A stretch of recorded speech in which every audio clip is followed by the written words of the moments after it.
아니, 층간소음 일으키던 사람이 즐겁대요. 그런데 여기 유언장을 쓰고 즐겁나 봐. 밤마다 울리던 발소리. 서로 얼굴도 마주치지 않던 위층과 아래층. 어느 날 층간소음 분쟁 끝에 한 여인이 숨진 채 발견됩니다. 사람들은 가장 가까운 이웃을 범인으로 지목합니다. 하지만 공개된 유언장. 거기엔 가족도 친척도 아닌 아래층 남자의 이름이 적혀 있었습니다. 기막힌 이야기 채널을 찾아주셔서 감사합니다. 구독과 좋아요를 누르면 오늘 하루 엄청난 행운이 당신을 찾아올 거예요. 서울 은평구 외곽 30년이 넘은 아파트 단지가 있었어요. 한때는 신혼부부들의 꿈으로 가득했던 곳이지만 이제는 고령자 1인 가구가 밀집한 조용한 마을이 되어버렸죠. 엘리베이터는 낡아서 삐걱거렸고 복도 끝 형광등은 깜빡이며 생명을 이어가고 있었습니다. 이곳에서는 매일 같은 시간, 같은 소리들이 반복되었어요. 아침 6시면 어김없이 5층에서 들려오는 둔탁한 발소리, 낮 1시에 켜지는 홈쇼핑 채널의 요란한 음악, 저녁 7시엔 드라마 주제가가 벽을 타고 새어나왔죠. 소리는 쌓이고 사람은 늙어갔습니다. 이성우는 4층에 살았어요. 66살, 퇴직한 지 6년째였습니다. 한때는 중견 기업 자재 관리팀에서 일했던 그는 평생 다른 사람과 부딪히는 걸 피하며 살아온 조용한 성격의 남자였죠. 이혼한 지도 오래됐고 딸은 부산에 살면서 명절에나 연락이 왔습니다. 그는 혼자 사는 게 편했어요. 아니, 그렇게 믿고 있었습니다. 이성우는 매일 아침 7시에 일어나 커피를 끓이고 베란다에 앉아 창밖을 바라봤어요. 멀리 북한산이 보였죠. 산은 변하지 않았습니다. 그저 계절에 따라 색만 바뀔 뿐이었어요. 이성우는 그런 산을 좋아했습니다. 말이 없고 요구하지 않으니까요. 하지만 요즘 들어 그의 평온한 일상에 작은 균열이 생기기 시작했어요. 바로 위층에서 들려오는 소리 때문이었습니다. 5층에는 문옥자라는 칠순이 넘은 할머니가 살았죠. 그녀는 까칠하기로 동네에서 유명했어요. 관리비 고지서에 오타가 있으면 사무소에 직접 찾아가 따졌고 분리수거를 제대로 안 한 집이 있으면 복도에 쪽지를 붙였습니다. 그런데 이상했어요. 문옥자는 규칙적인 사람이었거든요. 매일 아침 6시에 일어나 집안을 청소하고 저녁 9시면 불을 껐습니다. 그런데 최근 몇 달 사이 그녀의 발소리가 조금씩 달라지기 시작했어요. 더 무거워지고 더 자주 들렸습니다. 어느 날 저녁 이성우는 천장을 올려다봤어요. 둔탁한 발소리가 거실을 가로질렀죠. 1번, 2번, 3번. 마치 뭔가를 찾는 듯한 불규칙한 리듬이었습니다. 그는 눈살을 찌푸렸지만 곧 고개를 저었어요. 나이 들면 다 그렇지 뭐. 그는 혼잣말을 하며 텔레비전 볼륨을 조금 높였습니다. 소리를 소리로 덮는 거죠. 그게 그가 할 수 있는 전부였어요. 관리사무소 게시판에는 늘 층간소음 민원 쪽지가 붙어 있었습니다. 3층 302호, 밤 11시 이후 청소기 사용자제 바랍니다. 6층 603호, 아이들 뛰는 소리 너무 심합니다. 하지만 정작 해결되는 건 하나도 없었어요. 사람들은 그냥 참았습니다. 그게 더 편하니까요. 이성우도 마찬가지였어요. 그는 민원을 넣을 생각조차 하지 않았습니다. 그저 귀마개를 사서 쓰거나 음악을 틀어놓는 걸로 충분하다고 생각했죠. 갈등은 피하는 게 상책이었으니까요. 평생 그렇게 살아왔으니까요. 하지만 이상하게도 요즘은 그 소리가 자꾸 신경 쓰였어요. 아침에 눈을 뜨면 제일 먼저 위층 발소리가 들렸고 밤에 잠들기 전에도 그 소리를 의식하게 됐습니다. 마치 누군가 자신을 지켜보는 것 같은 기분이 들었어요. 어느 토요일 오후 이성호는 엘리베이터에서 문옥자와 마주쳤습니다. 그녀는 장을 보고 돌아오는 길이었어요. 무거운 장바구니를 들고 있었지만 도움을 청하지는 않았죠. 이성호는 가볍게 고개를 숙였습니다. 안녕하십니까? 문옥자는 잠깐 그를 쳐다봤어요. 그녀의 눈빛은 날카로웠습니다. 하지만 말은 하지 않았죠. 그저 고개를 끄덕이고는 5층에서 내렸습니다. 엘리베이터 문이 닫히기 직전 이성호는 그녀의 뒷모습을 봤어요. 조금 구부정했지만 여전히 단단해 보였습니다. 그날 밤 이성호는 이상한 꿈을 꿨어요. 천장에서 물이 새고 있었습니다. 한 방울, 두 방울. 처음엔 조용했지만 점점 빨라지더니 결국 폭포처럼 쏟아졌죠. 그는 꿈속에서 천장을 올려다봤어요. 그곳엔 문이 하나 있었습니다.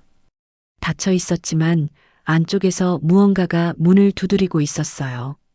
아침에 눈을 떴을 때 그는 온몸이 땀에 젖어 있었습니다. 시계를 보니 새벽 5시였어요. 위층은 조용했습니다. 아직 문옥자가 일어나기 전이었죠. 이성호는 베란다로 나가 담배를 한 대 피웠어요. 그는 담배를 끊은 지 10년이 넘었지만 오늘은 왠지 필요했습니다. 연기를 내뿜으며 그는 위층 베란다를 올려다봤어요. 거기엔 아무것도 없었습니다. 그저 빨래 한 벌이 바람에 흔들리고 있을 뿐이었죠. 하지만 이성호는 알 수 없는 불안을 느꼈어요. 마치 무언가가 시작되려는 것 같은 기분이었습니다. 소리는 쌓이고 사람은 늙어갔습니다. 그리고 그 사이 보이지 않는 무언가가 천천히 자라나고 있었어요. 그날은 목요일이었어요. 평소와 다를 것 없는 하루였습니다. 이성호는 오후에 동네 도서관에 다녀왔고 저녁엔 간단히 된장찌개를 끓여 먹었죠. 텔레비전에서는 뉴스가 흘러나왔지만 그는 별로 집중하지 않았어요. 그저 소리가 있으니 덜 적막할 뿐이었습니다. 밤 9시 이성호는 샤워를 하고 침대에 누웠어요. 책을 조금 읽다가 10시쯤 불을 끄려던 참이었죠. 그런데 바로 그때였습니다. 위층에서 평소보다 훨씬 큰 소리가 들려왔어요. 쿵! 둔탁한 충격음이었습니다. 마치 무거운 물건이 바닥에 떨어진 것 같았어요. 이성호는 천장을 올려다봤습니다. 잠시 정적이 흘렀죠. 그러다 다시 소리가 들렸어요. 이번엔 뭔가 끌리는 소리였습니다. 스르륵, 스르륵. 가구를 옮기는 건가 싶었지만 이 시간에 그럴 리 없었어요. 그리고 발소리가 시작됐습니다. 빠르고 불규칙했어요. 마치 누군가 서둘러 방 안을 돌아다니는 것 같았죠. 이성호는 침대에서 일어나 앉았습니다. 심장이 조금 빨라졌어요. 뭔가 이상했거든요. 또 뭘 찾으시나? 그는 중얼거리며 귀마개를 찾으려 했습니다. 하지만 그 순간 더 큰 소리가 들렸어요. 쿵, 쾅. 이번엔 명확했습니다. 뭔가 넘어진 소리였어요. 그리고 그 뒤로 아무 소리도 들리지 않았습니다. 이성호는 숨을 죽이고 귀를 기울였죠. 1분, 2분, 3분. 위층은 완전히 조용해졌어요. 너무 조용했습니다. 이성호는 불안한 마음에 한동안 천장을 바라봤어요. 하지만 결국 그는 고개를 저으며 다시 누웠습니다. 할머니도 나이가 있으시니까 조심하셔야 할 텐데. 그는 혼잣말을 하며 눈을 감았어요. 하지만 잠은 쉽게 오지 않았습니다. 뭔가 찝찝한 기분이 계속 남아 있었거든요. 다음 날 아침 이성호는 평소보다 조금 늦게 일어났어요. 8시가 넘었는데도 위층에서 아무 소리도 들리지 않았습니다. 문옥자는 항상 6시에 일어나 청소를 시작했는데 말이죠. 이상했어요.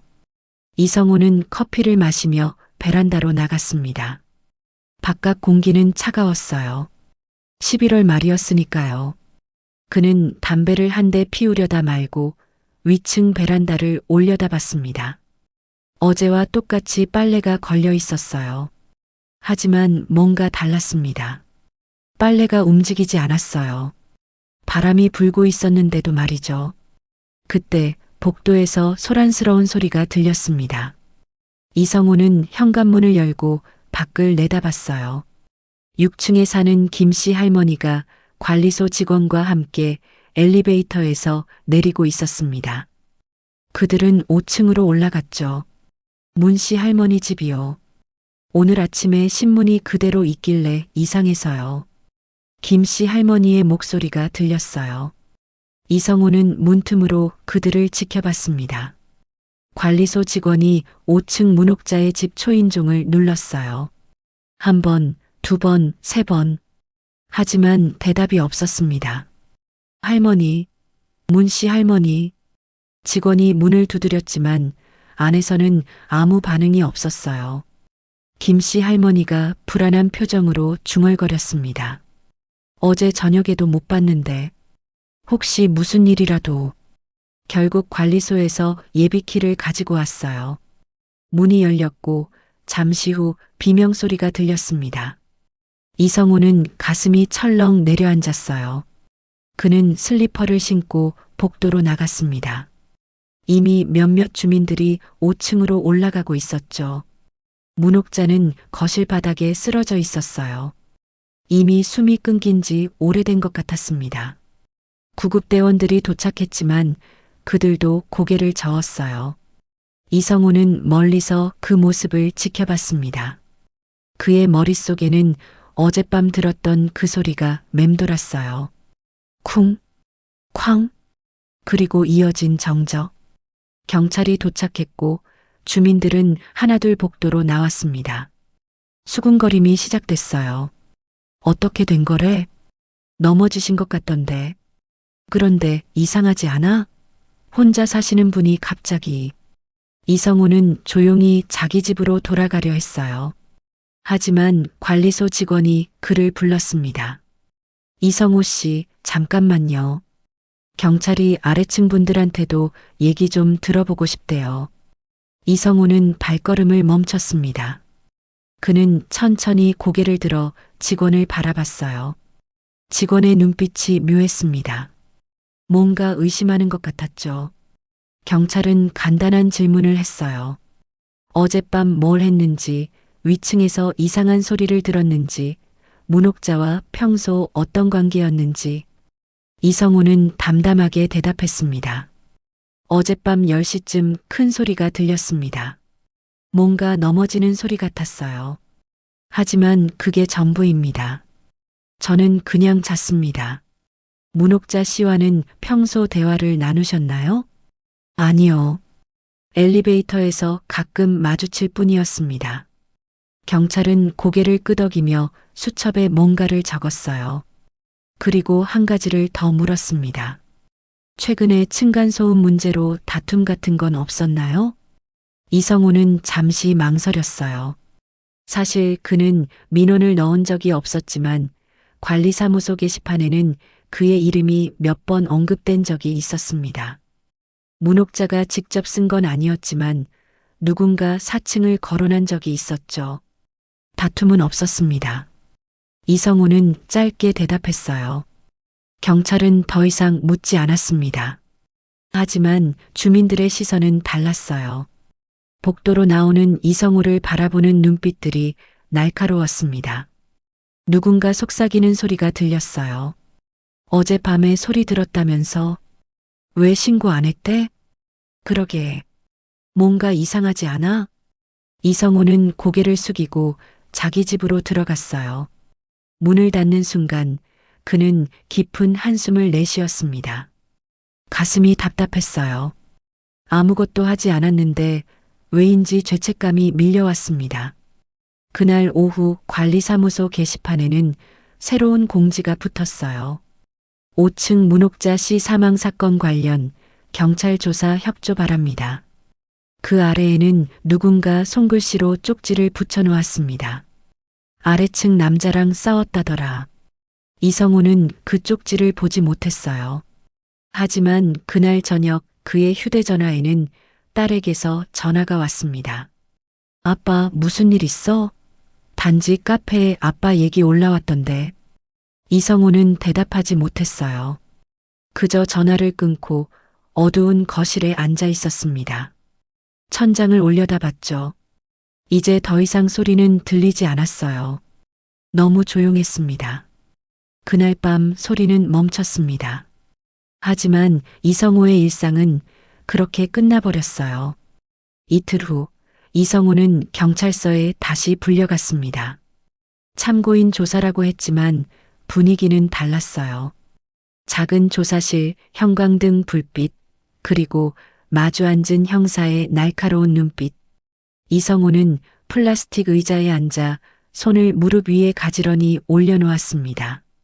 이성우 씨, 문옥자 씨와 층간소음 문제로 갈등이 있었다는 증언이 있는데요.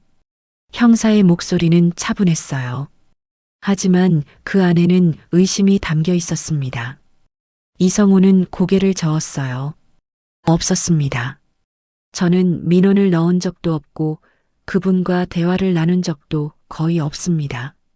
하지만 관리사무소 기록을 보니까 4층 관련 층간소음 민원이 3건 접수되어 있더군요. 그중 하나는 문옥자 씨 명의였고요. 이성우는 잠시 침묵했습니다. 그는 그 사실을 몰랐어요. 문옥자가 자신에 대해 민원을 넣었다는 걸 이제야 알았습니다. 형사는 서류를 넘기며 계속 물었어요. 지난 9월 4층에서 밤 11시 이후 텔레비전 소리가 너무 크다는 내용이었습니다. 기억나시나요? 이성우는 천천히 고개를 끄덕였어요. 9월쯤 그는 잠이 안 와서 밤늦게까지 영화를 본 적이 있었습니다.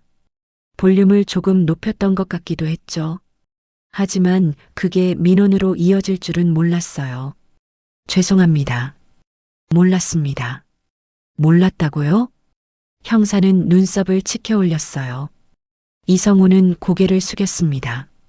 관리사무소에서 연락이 온 적이 없어서요. 제가 확인을 안 한 겁니다. 형사는 더 이상 묻지 않았어요. 하지만 그의 표정에서 이성우는 알 수 있었습니다. 이 사람은 자신을 의심하고 있다는 걸. 조사는 1시간 넘게 이어졌지만 이성우는 감정을 드러내지 않았어요. 그저 담담하게 사실만 말했습니다. 그날 밤 10시쯤 큰 소리를 들었고 그 후로는 아무 소리도 들리지 않았습니다. 저는 그대로 잤습니다. 그게 전부입니다. 경찰서를 나왔을 때 이성우는 온몸이 무거웠어요. 11월 끝자락의 찬바람이 목덜미를 파고들었습니다. 그는 버스 정류장에 앉아 한참을 멍하니 있었죠. 지나가는 사람들, 달리는 차들, 모든 게 낯설었어요. 집으로 돌아왔을 때 단지 입구에서 몇몇 주민들과 마주쳤습니다. 그들은 이성우를 보자 대화를 멈췄어요. 그리고 고개를 돌렸습니다. 아무도 인사하지 않았어요. 이성우는 그냥 지나쳤습니다. 뭐라 해야 할지 몰랐으니까요. 일요일 오후 단지 관리사무소에서 주민회의가 열렸어요. 문옥자의 사망 사건에 대한 논의였습니다. 이성우는 가지 않으려 했지만 관리소장이 직접 전화를 걸어왔어요. 이성우 씨, 오셔야 할 것 같습니다. 주민들이 직접 얘기 듣고 싶어 하거든요. 이성우는 거절할 수 없었어요. 그는 회의실로 내려갔습니다. 30여 명의 주민들이 모여 있었죠. 대부분 고령자였어요. 그들의 시선이 일제히 이성우에게 쏠렸습니다. 관리소장이 먼저 입을 열었어요. 문옥자 씨 사건에 대해 경찰 조사가 진행 중입니다. 현재로선 특별한 타살 흔적은 없다고 하지만 정확한 사인은 부검 후에 나온다고 합니다. 누군가 손을 들었어요. 6층에 사는 박 씨 할아버지였습니다. 그런데 왜 이성우 씨를 자꾸 조사하는 겁니까? 뭔가 있으니까 그러는 거 아닙니까? 회의실이 웅성거렸어요. 이성우는 가만히 앉아 있었습니다. 관리소장이 손을 들어 조용히 시키려 했지만 쉽지 않았죠. 저도 들었습니다. 층간소음 때문에 문씨 할머니랑 사이가 안 좋았다면서요? 그날 밤에도 큰 소리 들었으면서 왜 신고 안 했대요? 목소리들이 겹쳤어요. 이성우는 천천히 일어섰습니다. 그는 주민들을 둘러봤어요. 그들의 눈빛은 차갑고 날카로웠습니다. 저는 아무것도 하지 않았습니다. 이성우의 목소리는 낮았지만 단호했어요. 문옥자 씨와 갈등이 있었던 것도 아니고 그날 밤 이상한 소리를 들었을 뿐입니다. 그게 전부입니다. 그럼 왜 경찰이 당신만 자꾸 부르는 겁니까? 박 씨 할아버지가 따져 물었어요. 이성우는 대답하지 않았습니다.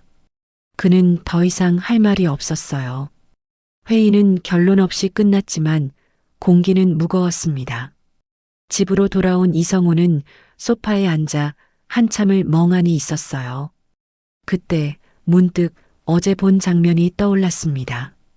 문옥자의 집 앞 경찰 출입을 통제하는 테이프 옆에 놓여 있던 하얀 봉투 하나. 신문과 함께 놓여 있었던 그 봉투가 자꾸 신경 쓰였어요. 그날 밤 이성우는 잠을 이루지 못했습니다. 새벽 3시쯤 그는 일어나 베란다로 나갔어요. 담배를 피우며 위층을 올려다봤습니다. 거기엔 경찰 테이프만 바람에 흔들리고 있었어요.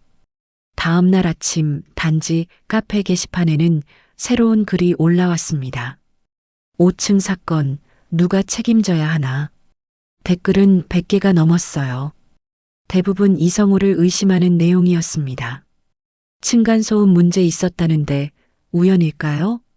경찰이 괜히 조사하는 게 아니죠. 혼자 사는 노인한테 뭐가 그리 신경 쓰였을까? 이성우는 휴대전화를 꺼버렸어요. 더 이상 보고 싶지 않았습니다. 하지만 현실은 달라지지 않았어요. 복도에서 마주치는 주민들, 그들의 수군거림, 멀어지는 발걸음. 이성우는 투명 인간이 되어갔습니다. 그리고 그날 오후 관리사무소에서 연락이 왔어요. 문옥자의 집 CCTV 영상을 경찰이 확인했는데 사건 당일 밤 시간대가 하필 고장 나 있었다는 겁니다. 녹화가 안 되어 있었어요. 정말 공교롭네요. 하필 그 시간만. 관리소장의 목소리에는 의심이 묻어났습니다. 이성우는 전화를 끊고 창밖을 바라봤어요. 북한산은 여전히 그 자리에 있었지만 이제 그 산마저 멀게 느껴졌습니다. 그날 저녁 이성우는 5층 앞을 지나갔어요. 경찰 테이프는 아직 붙어 있었습니다. 그는 문득 멈춰 섰습니다. 그리고 문옥자의 집 문패를 바라봤어요. 낡은 문패에는 이름이 희미하게 적혀 있었습니다. 문옥자. 이성우는 처음으로 그녀의 이름을 소리내어 불렀어요. 그 순간 그는 깨달았습니다. 자신은 이제 피할 수 없다는 걸. 조용히 살고 싶었던 남자의 싸움이 이제 막 시작되었다는 걸. 부검 결과가 나오기까지는 일주일이 걸렸습니다. 그 일주일 동안 이성우는 거의 집 밖을 나가지 않았어요. 장을 보러 나갈 때도 새벽이나 늦은 밤을 택했습니다. 사람들과 마주치고 싶지 않았거든요. 하지만 소문은 더 빨리 퍼져나갔어요. 단지 카페뿐만 아니라 동네 슈퍼마켓, 경로당, 심지어 구청 민원실에까지 이성우 이야기가 돌았습니다. 은평구 아파트 층간소음 살인 의혹. 누군가 그렇게 제목을 붙였어요. 살인이라는 단어가 버젓이 쓰였지만 아무도 정정하지 않았습니다. 이성우의 딸은 부산에서 올라와 이틀을 함께 지냈어요. 하지만 그녀도 어쩔 수 없었습니다. 회사를 계속 쉴 수도 없었고 아버지를 설득할 방법도 없었죠. 아빠, 변호사라도 알아봐요. 이렇게 가만히 있으면 안 돼요. 딸은 걱정스러운 표정으로 말했지만 이성우는 고개를 저었어요. 아무것도 안 했는데 변호사는 왜 필요하니? 진실은 밝혀질 거야. 하지만 이성호 스스로도 그 말을 믿지 못하고 있었습니다. 진실이 밝혀진다고 해서 사람들의 시선이 바뀔까요? 이미 박힌 낙인은 쉽게 지워지지 않았어요.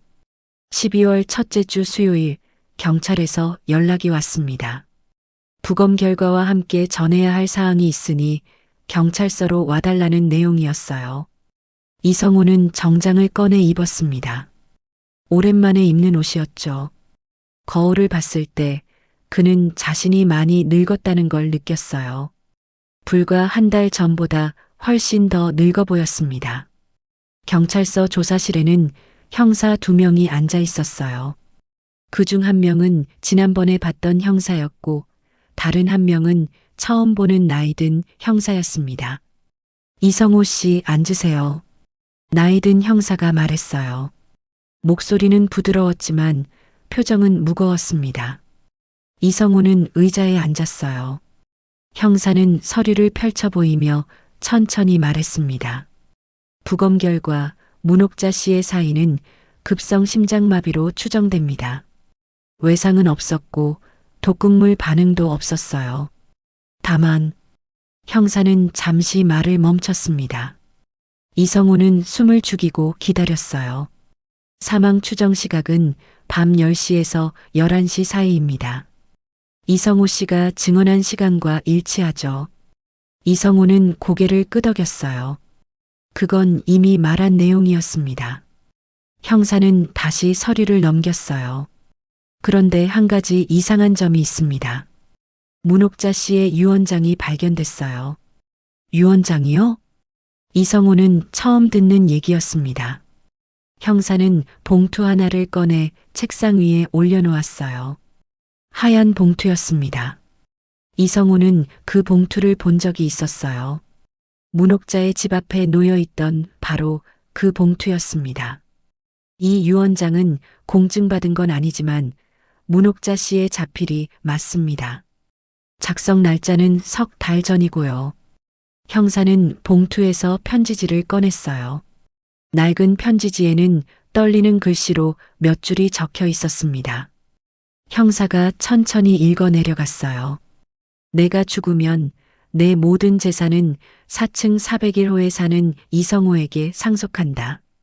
순간 이성호의 심장이 멎는 것 같았어요. 그는 형사를 멍하니 바라봤습니다. 형사는 계속 말했어요. 예금 잔액 5천만 원, 아파트 한 채. 문옥자 씨는 자녀가 없고 형제자매도 모두 돌아가셨습니다. 법적으로 상속받을 사람이 없었던 거죠. 저는 그 사람을 모릅니다. 이성호의 목소리는 떨렸어요.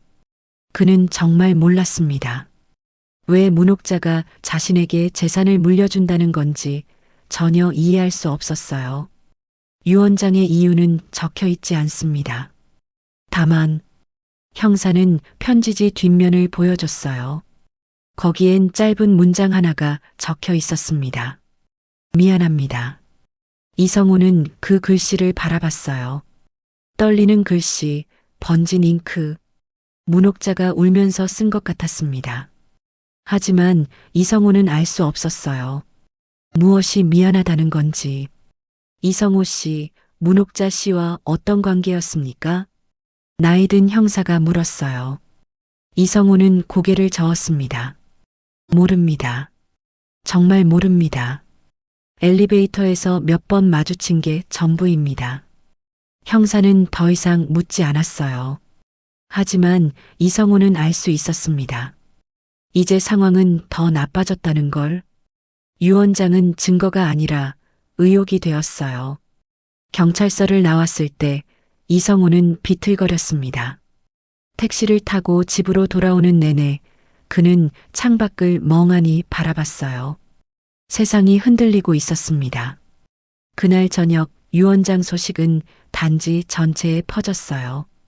관리소장이 주민들에게 알렸던 겁니다. 단지 카페는 순식간에 폭발했습니다. 결국 돈 때문이었네요. 5천만 원의 아파트면 억대 재산인데 그래서 죽인 거 아니냐고요. 댓글은 수백 개를 넘어섰어요. 이성우의 이름은 이제 확신이 되었습니다. 의심이 아니라 확신. 사람들은 더 이상 의혹이라는 단어를 쓰지 않았어요. 그들은 이성우가 범인이라고 믿었습니다.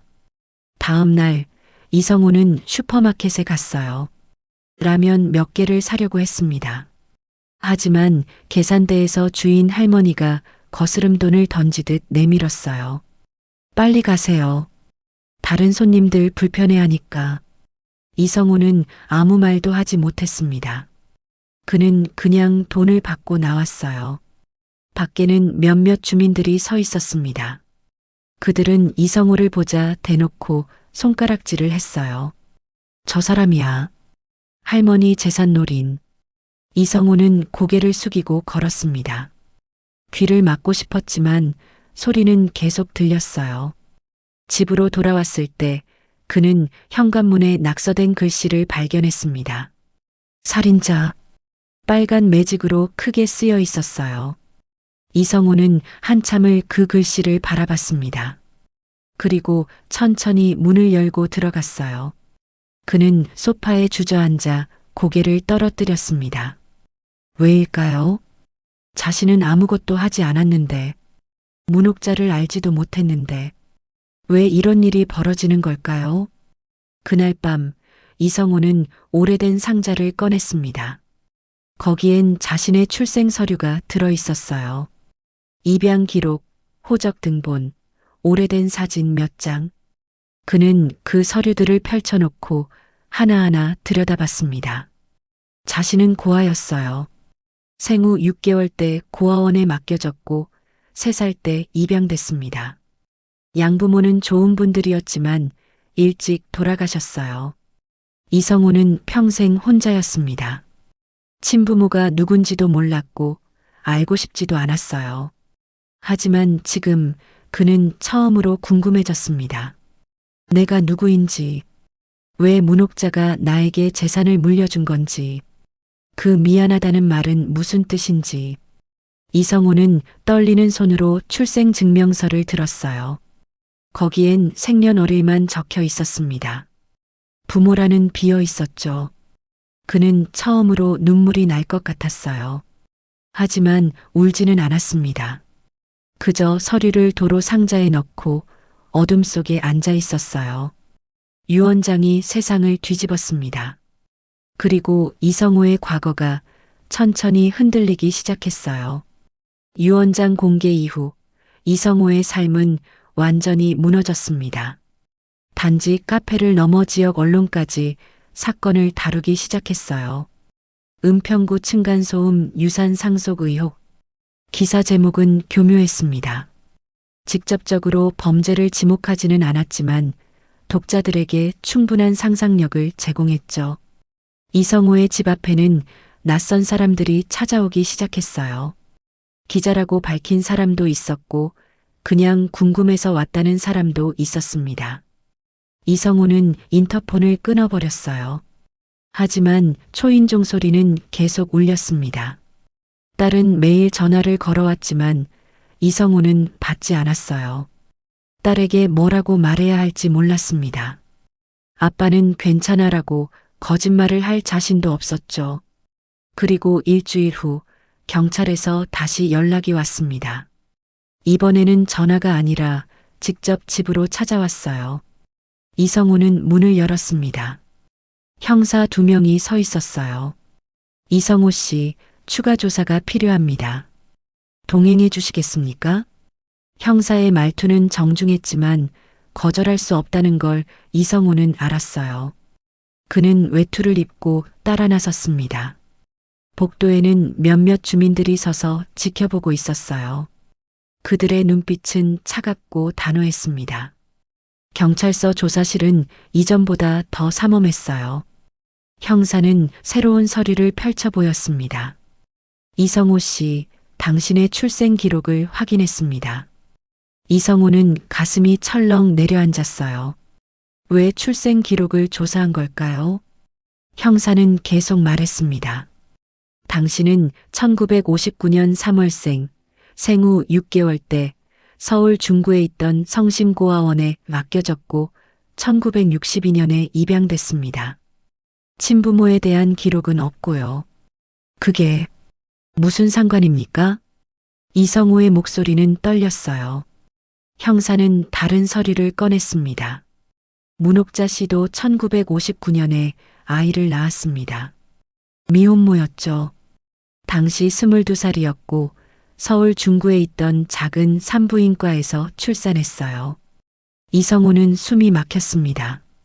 형사의 말이 무엇을 의미하는지 알 수 있었어요. 하지만 병원 기록에는 이상한 점이 있습니다. 문옥자 씨가 낳은 아이는 여자아이로 등록되어 있었어요.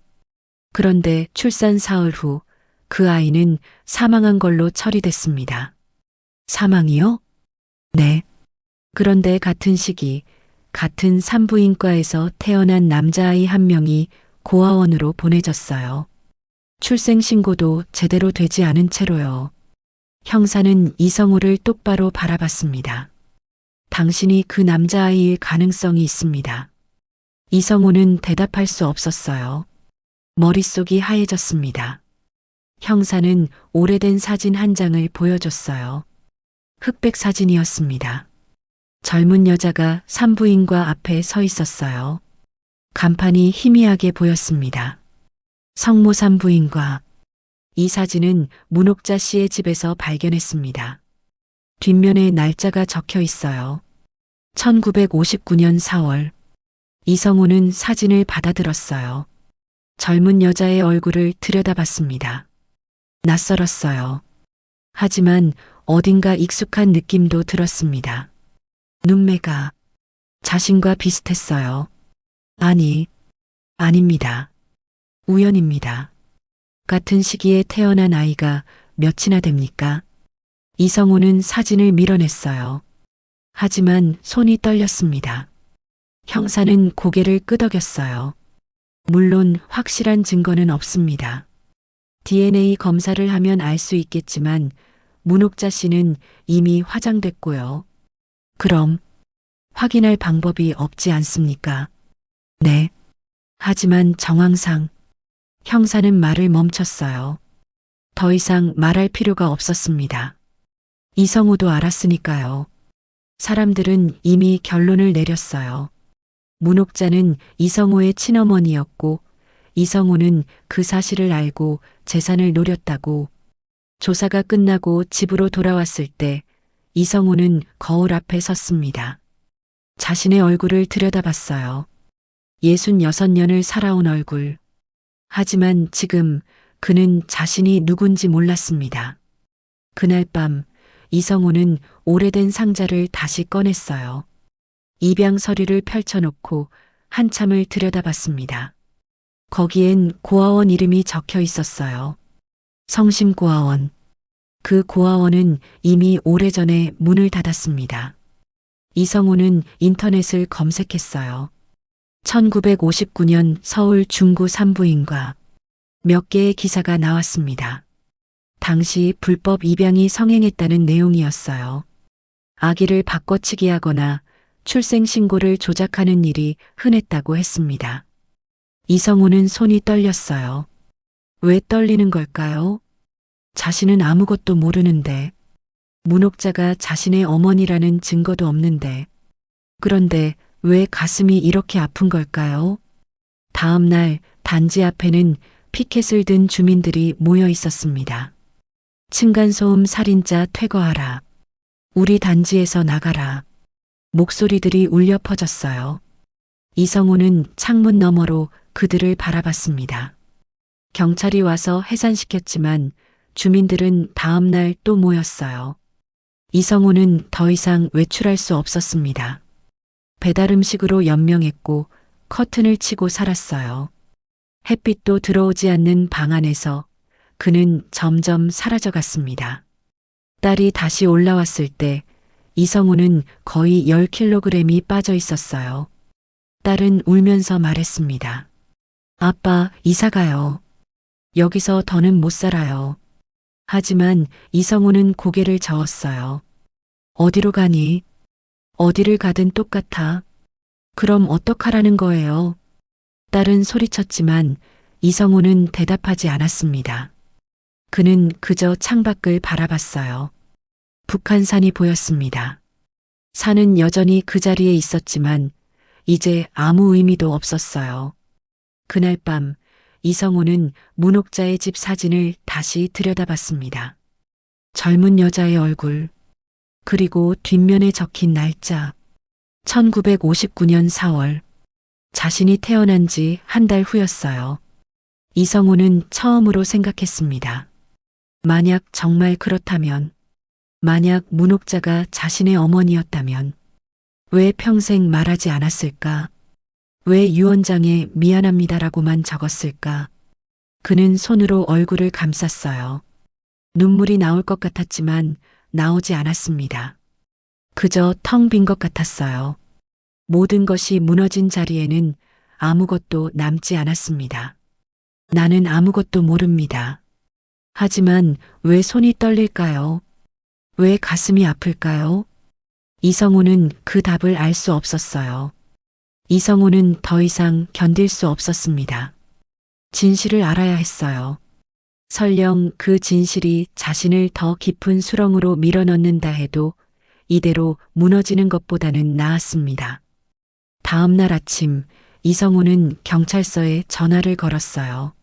문옥자 씨의 집에 들어가 볼 수 있습니까? 형사는 잠시 침묵했습니다. 그리고 놀랍게도 허락했어요. 내일 오전 10시에 오십시오. 함께 가보겠습니다. 이성호는 전화를 끊고 깊은 숨을 내쉬었어요. 손은 여전히 떨렸지만 이번에는 두려움만은 아니었습니다. 다음 날 이성호는 형사와 함께 5층으로 올라갔습니다. 경찰 테이프를 걷어내고 문을 열었어요. 먼지 냄새와 오래된 장롱 냄새가 섞여 나왔습니다. 이성호는 천천히 안으로 들어갔어요. 집은 작았어요. 거실과 방 하나, 작은 부엌. 그게 전부였습니다. 하지만 곳곳에 문옥자의 흔적이 남아 있었어요. 깨끗하게 정돈된 식탁, 가지런히 놓인 슬리퍼, 빨래 건조대에 걸린 옷 한 벌. 형사는 이성호를 지켜봤습니다. 이성호는 거실을 둘러봤어요. 그리고 한쪽 벽에 걸린 액자를 발견했습니다. 오래된 사진이었어요. 젊은 여자가 아기를 안고 있었습니다. 하지만 사진은 반으로 찢어져 있었어요. 아기 부분만 남아 있었죠. 이 사진. 이성호는 액자를 내려다봤습니다. 뒷면에는 아무것도 적혀 있지 않았어요. 하지만 찢어진 흔적이 오래되어 보였습니다. 마치 오래전부터 그렇게 걸려 있었던 것처럼요. 형사가 말했어요. 방 안에 오래된 상자가 하나 있습니다. 거기 서류들이 좀 있던데. 이성호는 방으로 들어갔습니다. 창가 옆 장롱 위에 낡은 나무 상자가 놓여 있었어요. 먼지가 수북이 쌓여 있었습니다. 이성호는 조심스럽게 상자를 내려 바닥에 앉아 열었어요. 상자 안에는 오래된 공책 한 권과 서류 몇 장, 그리고 작은 음반지 하나가 들어 있었습니다. 이성호는 공책을 꺼냈어요. 표지에는 육아일기라고 적혀 있었습니다. 손이 떨렸어요. 이성호는 천천히 첫 페이지를 펼쳤습니다.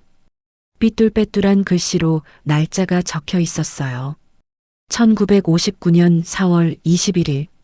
오늘 내 아이를 잃었습니다. 이성호는 숨을 죽이고 읽어내려갔어요. 병원에서 딸이라고 했습니다. 건강하다고 했어요. 하지만 사흘 후 아이는 죽었습니다. 간호사가 말했어요. 숨을 쉬지 않는다고, 미안하다고. 나는 아무것도 할 수 없었습니다. 그저 울기만 했어요. 다음 페이지를 넘겼습니다. 하지만 이상했습니다. 내 아이의 얼굴을 보지 못했어요. 간호사는 이미 묻었다고 했습니다. 보지 않는 게 낫다고 했어요. 나는 믿었습니다. 하지만 밤마다 꿈을 꿨어요. 아기 울음소리가 들렸습니다. 이성호는 다음 페이지를 넘기며 숨이 가빠졌어요. 석 달 후 우연히 산부인과를 지나갔습니다. 그런데 거기서 아기를 안은 여자를 봤어요. 간호사였습니다. 그 간호사가 안고 있던 아기, 내 아이 같았어요. 하지만 확신할 수 없었습니다. 나는 그냥 지나쳤어요. 이성우는 공책을 떨어뜨릴 뻔했습니다. 형사가 다가와 물었어요. 괜찮습니까? 이성우는 고개를 끄덕이며 다시 공책을 집어들었어요. 페이지를 빠르게 넘겼습니다. 몇 년이 지나간 날짜들이 보였어요. 그리고 1975년 어느 날의 기록이 나왔습니다. 오늘 진실을 알았습니다. 이성우는 숨을 멈췄어요. 오래전 함께 일했던 사람을 우연히 만났습니다. 그 사람이 말했어요. 성모산부인과에서 아기 바꿔치기가 있었다고, 딸아이와 아들을 바꿨다고, 부유한 집안은 아들을 원했고 미혼모의 아이는 팔렸다고. 나는 그 순간 알았습니다. 내 딸은 죽지 않았어요. 내 딸은 아들이 되어 어딘가에 살고 있었습니다. 이성우는 공책을 꽉 쥐었어요. 손이 하얗게 질렸습니다. 나는 미쳤듯이 찾았습니다. 하지만 병원은 이미 문을 닫았고 기록도 사라졌어요. 고아원을 수십 곳 돌아다녔지만 내 아이를 찾을 수 없었습니다. 세월이 흘렀어요. 나는 포기했습니다. 하지만 잊을 수는 없었어요. 다음 페이지에는 최근 날짜가 적혀 있었습니다. 석 달 전이었어요. 기적이 일어났습니다. 내 아이를 찾았어요. 이성우는 온몸이 얼어붙었습니다. 4층에 사는 남자. 이성우. 처음 봤을 때부터 이상했어요. 낯익은 얼굴이었습니다. 내 얼굴이었어요. 나는 조사했습니다. 그의 나이, 출생 기록, 입양 경로, 모든 게 일치했어요. 내 아들이었습니다. 이성우는 공책을 내려놓고 바닥에 주저앉았어요. 형사는 아무 말도 하지 않았습니다. 하지만 말할 수 없었습니다. 어떻게 말합니까? 60년을 숨기고 산 죄를, 아들을 찾지 못한 죄를. 나는 그저 지켜봤어요. 매일 아침 그의 발소리를 들었습니다. 내 아들이 살아있다는 증거였어요. 이성우는 천장을 올려다봤습니다. 바로 위 문옥자가 살았던 그곳. 그녀는 매일 아침 이 바닥을 걸었어요. 아들을 느끼기 위해. 마지막 페이지에는 이렇게 적혀 있었습니다. 내 아이는 위에 있다고 생각했습니다. 하늘 위에. 하지만 아니었어요. 내 아이는 아래에 있었습니다. 바로 발밑에. 나는 평생 틀린 곳을 바라봤어요. 이제 말하려 합니다. 용기를 내서 미안하다고, 사랑한다고. 그게 마지막이었습니다. 이성우는 공책을 덮었어요. 손이 떨렸습니다. 아니, 온몸이 떨렸어요. 소음은 신호였습니다. 문옥자의 발소리, 밤늦게 거실을 걷는 소리, 뭔가를 찾는 듯한 소리. 그건 우연이 아니었어요.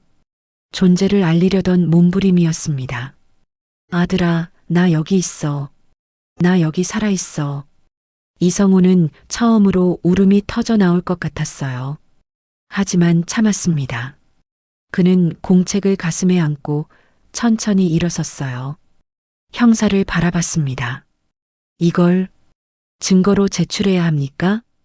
형사는 고개를 저었어요. 아니요. 이건 당신의 것입니다. 이성우는 고개를 끄덕였어요. 그리고 방을 나왔습니다.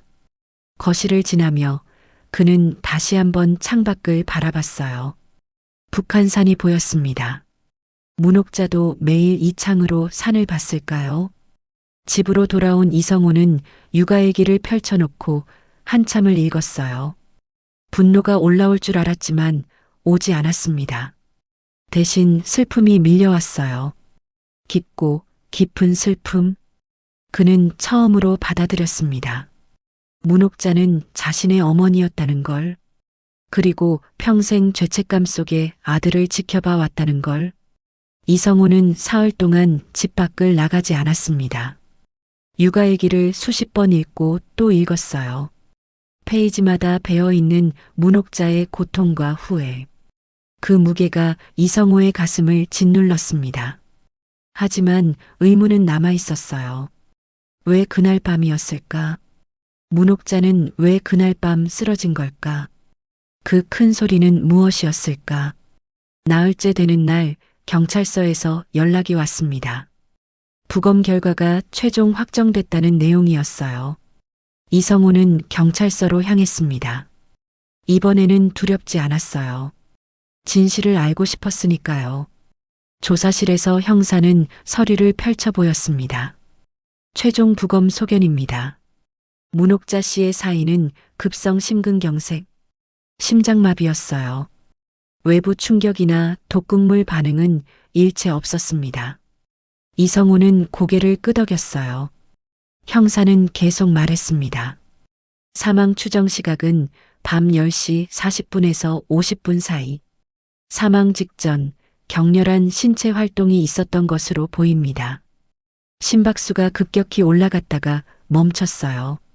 격렬한 신체 활동이요? 네. 아마도 계단을 오르내렸거나 급하게 움직였을 가능성이 큽니다. 형사는 다른 서류를 꺼냈어요. 그리고 이것은 CCTV 복구 영상입니다. 고장났다고 했던 5층 복도 카메라인데 전문가가 부분적으로 복구했습니다. 형사는 노트북을 돌려 이성호에게 보여줬어요. 화면에는 흐릿하지만 복도가 보였습니다. 시간은 밤 10시 30분. 문옥자의 집 현관문이 열렸어요. 그녀가 나왔습니다. 손에는 하얀 봉투를 들고 있었어요. 유언장이었습니다. 문옥자는 잠시 망설이다가 계단 쪽으로 걸어갔습니다. 엘리베이터가 아니라 계단이었어요. 왜 계단을? 이성호는 중얼거렸습니다. 형사가 대답했어요. 아마도 조용히 내려가려고 했던 것 같습니다. 당신을 깨우고 싶지 않았던 거죠. 영상은 거기서 끊겼어요. 카메라가 계단까지는 잡지 못했습니다. 형사는 영상을 멈추고 말했어요. 4층과 5층 사이 계단 참에서 문옥자 씨의 슬리퍼 한 짝이 발견됐습니다. 그리고 난간에 손자국이 있었어요. 아마도 그곳에서 쓰러진 것 같습니다. 이성호는 숨이 막혔어요. 문옥자는 자신에게 내려오려다 계단에서 쓰러진 겁니다. 유언장을 들고 진실을 말하기 위해. 하지만 왜 집으로 돌아간 겁니까? 그건 추정입니다만. 형사는 잠시 망설이다 말했어요. 아마도 심장 발작이 왔을 때 본능적으로 집으로 돌아가려 했던 것 같습니다. 계단을 다시 올라가 겨우 집 안까지 들어갔지만 거기서 쓰러진 거죠. 이성호는 눈을 감았어요. 그날 밤 들었던 소리가 떠올랐습니다. 쿵, 둔탁한 소리. 그건 문옥자가 쓰러진 소리였어요. 그리고 뭔가 끌리는 소리. 아마도 그녀가 마지막 힘을 다해 기어간 흔적이었을 겁니다. 유언장은 계단 참에 떨어져 있었습니다. 문옥자 씨가 쓰러질 때 손에서 놓친 거죠. 형사는 봉투를 꺼내 보여줬어요. 구겨진 하얀 봉투. 이성호는 그 봉투를 바라봤습니다. 문옥자의 마지막 용기였어요. 타살 혐의는 완전히 벗겨졌습니다. 이성호 씨, 당신은 무죄입니다. 형사의 말이 들렸지만 이성호는 기쁘지 않았어요. 무죄? 자신은 정말 무죄일까요? 경찰서를 나온 이성호는 곧장 단지로 돌아가지 않았습니다. 그는 한강 둔치를 걸었어요. 12월의 찬바람이 뺨을 때렸지만 느껴지지 않았습니다. 문옥자는 60년을 기다렸어요. 진실을 말할 용기를 내기까지. 하지만 그 용기를 낸 순간 심장이 멈춰버렸습니다. 이성호는 그날 밤 아무것도 몰랐어요. 어머니가 자신에게 내려오고 있었다는 걸. 유언장을 들고 떨리는 마음으로 이성호는 벤치에 앉아 하늘을 올려다봤어요. 구름이 빠르게 흘러갔습니다. 그는 처음으로 소리내어 울었어요. 66년을 살면서 처음이었습니다. 어깨가 떨렸고 눈물이 멈추지 않았어요.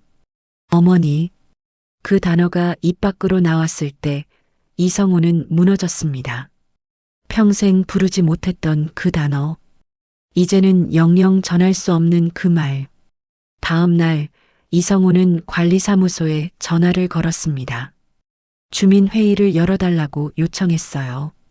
관리소장은 망설였지만 결국 동의했습니다. 일주일 후 회의실에는 다시 주민들이 모였어요. 이번에는 더 많았습니다.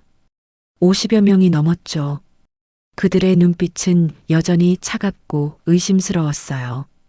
이성우는 단상 앞에 섰습니다. 손에는 육아일기와 유언장을 들고 있었어요. 그는 천천히 입을 열었습니다. 저는 살인자가 아닙니다. 목소리는 떨렸지만 단호했어요. 경찰 조사 결과 문옥자 씨는 심장마비로 돌아가셨습니다. 타살 흔적은 일체 없었어요. 하지만 저는 여러분께 진실을 말하고 싶습니다. 이성우는 육아일기를 들어 올렸어요. 문옥자 씨는 제 어머니였습니다. 회의실이 술렁였어요. 이성우는 계속 말했습니다. 저는 몰랐습니다. 66년을 살면서 한 번도 몰랐어요. 하지만 어머니는 알고 계셨습니다. 석 달 전부터요. 이성우는 일기의 일부를 읽어주었어요. 아기 바꿔치기, 평생의 죄책감, 아들을 찾았을 때의 기쁨과 두려움. 주민들은 조용히 들었습니다. 그날 밤 어머니는 저에게 진실을 말하려고 내려오셨어요. 유언장을 들고요. 하지만 계단에서 심장마비가 왔습니다.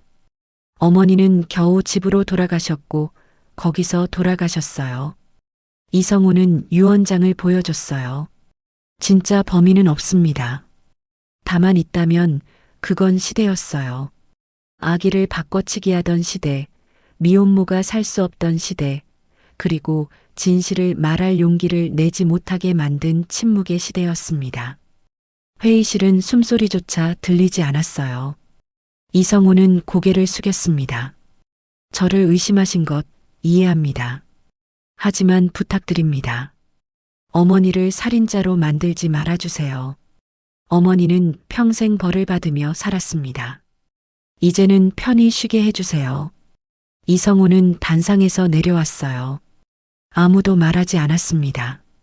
하지만 몇몇 할머니들의 눈에는 눈물이 맺혀 있었어요. 회의가 끝나고 6층 박씨 할아버지가 다가왔습니다. 그는 이성우의 손을 잡았어요. 미안합니다. 그 한마디였지만 이성우는 고개를 끄덕였어요. 진짜 범인은 시대와 침묵이었습니다. 그리고 이제 진실이 밝혀졌어요. 진실이 밝혀진 후 단지는 천천히 변했습니다. 단지 카페의 글들이 하나둘 지워졌고 이성우의 집 앞 낙서도 관리소에서 깨끗이 닦아냈어요. 하지만 이성우는 알고 있었습니다. 상처는 쉽게 아물지 않는다는 걸. 12월 중순 이성우는 문옥자의 집 정리를 시작했어요. 상속받은 집이었지만 그건 중요하지 않았습니다. 어머니의 흔적을 정리하고 싶었어요. 거실부터 시작했습니다. 오래된 가구들, 낡은 이불, 정갈하게 개어진 옷가지들. 하나하나 만지면서 이성우는 문옥자의 삶을 느꼈어요. 검소하고 단정했던 사람. 평생 혼자 살면서도 무너지지 않으려 애썼던 사람. 책장 뒤에서 오래된 앨범이 나왔습니다. 이성우는 펼쳐봤어요. 흑백 사진들이 가득했죠. 젊은 시절의 문옥자, 친구들과 함께 찍은 사진, 회사 앞에서 찍은 사진. 그녀는 웃고 있었어요. 하지만 눈빛은 어딘가 슬퍼 보였습니다. 마지막 페이지에는 사진이 한 장 더 있었어요. 멀리서 찍은 것 같았습니다. 초등학교 운동장이었죠. 한 남자아이가 달리기를 하고 있었어요. 뒷면에는 날짜가 적혀 있었습니다. 1970년 5월 이성우는 그 남자아이를 들여다봤어요. 자신이었습니다. 초등학교 4학년 때였죠. 운동의 날이었던 것 같았어요. 이성우는 그날을 기억했습니다. 100m 달리기에서 1등을 했던 날이었어요. 문옥자는 그날 운동장에 있었어요. 멀리서 아들을 지켜보고 있었습니다. 사진을 찍고 달리는 모습을 보며 혼자 울었을지도 몰라요. 이성우는 사진을 가슴에 안았습니다. 눈물이 났지만 이번에는 참지 않았어요. 그냥 흘려보냈습니다. 정리는 일주일이 걸렸어요. 마지막으로 남은 건 초인종이었습니다. 고장난 초인종. 문옥자는 수리하지 않았어요. 아마도 누가 찾아올 일이 없었으니까요. 이성우는 공구함을 가져와 초인종을 분해했습니다. 배선이 끊어져 있었어요. 간단한 문제였죠. 그는 배선을 연결하고 다시 조립했어요. 그리고 버튼을 눌렀습니다. 띵동. 초인종 소리가 울렸어요. 맑고 또렷한 소리였습니다. 이성우는 웃음이 났어요. 왜인지 모르겠지만 가슴이 따뜻해졌습니다. 집 정리를 모두 마친 이성우는 베란다로 나갔어요. 문옥자가 매일 섰던 자리였습니다. 창밖을 바라봤어요. 북한산이 보였죠. 산은 여전히 그 자리에 있었어요. 하지만 이제는 달라 보였습니다. 더 이상 외롭지 않았으니까요. 발밑을 내려다봤습니다. 4층 베란다가 보였어요. 자신의 집이었습니다. 문옥자는 평생 이 자리에 서서 아들을 내려다봤겠죠. 커피를 마시는 모습, 담배를 피우는 모습, 창밖을 바라보는 모습. 어머니는 저를 위에서 보셨구나. 이성우는 중얼거렸어요. 그리고 처음으로 고개를 들어 하늘을 올려다봤습니다. 원망은 없었어요. 대신 감사가 있었습니다. 60년이 걸렸지만 결국 만났으니까요. 다음 날 이성우는 4층 집으로 돌아갔습니다. 하지만 뭔가 달랐어요. 집이 예전 같지 않았습니다. 너무 좁고 어두웠어요. 이성우는 결심했습니다. 5층으로 이사하기로요. 짐을 옮기는 데는 하루면 충분했어요. 큰 가구도 없었고 오래된 옷가지 몇 개가 전부였으니까요. 이성우는 문옥자의 집, 아니, 이제는 자신의 집 거실 소파에 앉았습니다. 처음으로 위층이 아니라 아래층을 내려다봤어요. 4층은 조용했습니다. 새로운 세입자가 들어올 때까지는 비어 있을 거예요. 이성우는 이상한 기분이 들었습니다. 이제 자신이 누군가의 위층이 되었다는 게요. 그날 밤 이성우는 조심스럽게 걸었어요. 슬리퍼 소리가 나지 않게요. 습관처럼 발소리를 줄였습니다. 층간소음을 내고 싶지 않았거든요. 하지만 문득 멈췄어요. 그리고 생각했습니다. 문옥자는 왜 발소리를 냈을까? 조용히 살 수도 있었을 텐데. 아마도 그건 신호였을 거예요. 나 여기 있어. 나 살아있어. 나 너를 보고 있어. 이성우는 천천히 거실을 걸었습니다. 이번에는 조용히 걷지 않았어요. 자연스럽게 걸었습니다. 발소리가 났지만 괜찮았어요. 이제는 알았으니까요. 소리는 소음이 아니라 존재의 증거라는 걸. 12월 20날 단지에는 작은 변화가 일어났습니다. 엘리베이터에서 사람들이 인사를 하기 시작했어요. 처음에는 어색했지만 점점 자연스러워졌죠. 이성우도 인사를 받았습니다. 6층 박씨 할아버지, 3층 김씨 할머니, 10층 젊은 부부. 그들은 이성우를 보면 고개를 숙였어요. 미안하다는 말 대신 눈빛으로 전했습니다. 어느 날 오후 이성우는 문옥자의 유품 중 은반지를 꺼냈어요. 작고 소박한 반지였습니다. 안쪽에는 글씨가 새겨져 있었어요. 영원히. 이성우는 반지를 끼워봤습니다. 맞지 않았어요. 여자 반지였으니까요. 그는 반지를 목걸이에 꿰어 목에 걸었습니다. 어머니의 마지막 선물이었어요. 그날 저녁 이성호는 베란다로 나가 북한산을 바라봤어요. 해가 지고 있었습니다.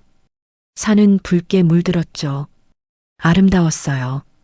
더 이상 위층에서 발소리가 들리지 않았습니다. 조용했어요. 하지만 이제 그 조용함은 외롭지 않았습니다. 이성호는 처음으로 평화를 느꼈어요. 그는 하늘을 올려다봤습니다. 별이 하나둘 떠올랐어요. 이성호는 작은 목소리로 말했습니다. 어머니, 너무 늦게 들었습니다. 바람이 불어왔어요. 차가웠지만 따뜻하게 느껴졌습니다. 하지만 이제는 조용합니다. 이성호는 미소 지었어요. 66년을 살면서 처음으로 진짜 집에 돌아온 것 같았습니다. 어머니가 평생 지켰던 그 집에요. 층간소음은 더 이상 문제가 아니었습니다. 소리는 원래 그런 거였어요. 누군가 살고 있다는 증거, 누군가 숨쉬고 있다는 신호. 이성호는 마지막으로 아래층을 내려다봤어요. 그리고 천천히 방으로 들어갔습니다. 이제는 잠들 수 있을 것 같았어요. 단지는 조용했습니다. 하지만 그 조용함 속에는 수많은 소리가 있었어요. 숨소리, 발소리, 텔레비전 소리, 요리하는 소리, 살아가는 소리들이었습니다. 그리고 이성호도 이제 그 소리 중 하나가 되었어요. 더 이상 투명 인간이 아니었습니다. 누군가의 아들, 누군가의 이웃, 그리고 스스로였습니다. 별은 계속 떠올랐고 밤은 깊어갔어요.